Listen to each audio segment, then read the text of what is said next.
Democrats really want to go back to a fantasy land, and it is a fantasy land, where Joe Biden was in good health and comparing Trump to Hitler worked. Remember those days? Just today, comedian Larry David tried to go back to the future.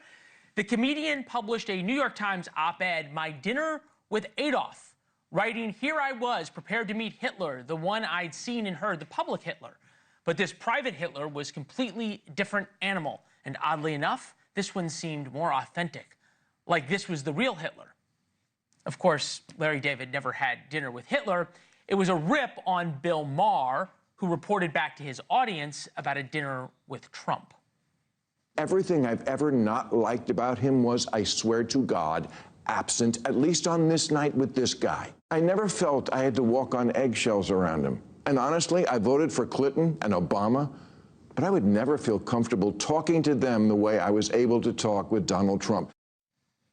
Okay, so that was Bill Maher. Larry David obviously didn't like it. Trump is Hitler. That's the party line still in Hollywood. And there's a group of people, especially Democrats, who are still going all the way in. And, for example, Al Gore didn't even bother with the humor. I understand very well why it is wrong to compare Adolf Hitler's Third Reich to any other movement. It was uniquely evil, full stop. The Trump administration is insisting on trying to create their own preferred version of reality. Almost like he just can't help himself. I know it's wrong, but I must do it anyway. Forget whether it's right or wrong. It's politically stupid. It did not work in 2024. Calling Trump Hitler proved that Democrats didn't understand where the electorate was. The American people didn't believe it. But many Democrats just can't get to the truth. It's not only about Trump, it's about Joe Biden, too. Here's a candid conversation between the star of The Office, Rainn Wilson, and MSNBC anchor Stephanie Ruhle. 40% of Americans don't trust mainstream media. Why is that? How did we get here? Listen, we are seeing a huge loss in trust of all of our institutions. Sort of losing that trust is not by accident, it's by design. This is where I would push back. When I see this kind of insight and passion being directed at the current administration, and the lack of this kind of insight and passion being directed at the previous administration, where, again, I'm not talking about you, I'm talking about left-leaning news media organizations were kind of like, la, la, la, la, la, everything's fine. Look, the environment's, look, the economy's great, la, la, la. Now, according to MSNBC, it is Trump's fault that the media lied about Joe Biden's health. Biden would wander off, disappear for days, not talk to reporters for weeks, wildly misspeak, and Americans were told not to believe their eyes. Everything was okay. But somehow, it's Trump's fault that the media lied. Got it. So what about senators who covered up for Biden? Take, for example, Elizabeth Warren. I talked to the man. Okay.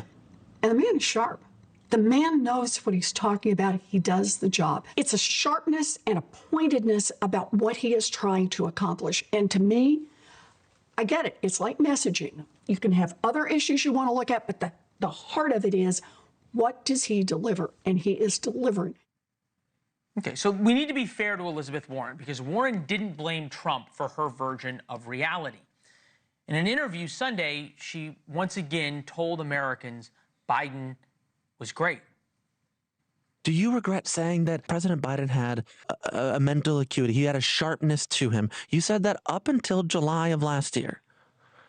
I said what I believed to be true. I said I had not seen decline. And I hadn't at that point. He was sharp. He was on his feet. I saw him. Live event. I had meetings with him a couple of times. Senator, on his feet is not praise. He can speak in sentences is not praise. All right. Fair enough. Fair enough. Fair enough. All right. That woman wanted to be president. Here is the problem for Democrats. The Biden issue, the lying to the media issue, is going to get worse. We have just gotten the first of 3 major books about Biden's health. Fight Inside the Wireless Battle for the White House by Jonathan Allen and Amy Ferris. It's a New York Times bestseller. Uncharted, how Trump beat Biden, Harris, and the odds in the wildest campaign in history. Chris Whipple is next. Original Sin, President Biden's decline, its cover-up, and his disastrous choice to run again. Jake Tapper and Alex Thompson is out soon. Democrats are going to need to have better answers than Biden was great and Trump is Hitler. They didn't work in 2024. They are not going to work now. Thanks for watching. Go to joinnn.com to find NewsNation on your television provider. And don't forget to click the red subscribe button below to get more of NewsNation's fact-driven, unbiased coverage.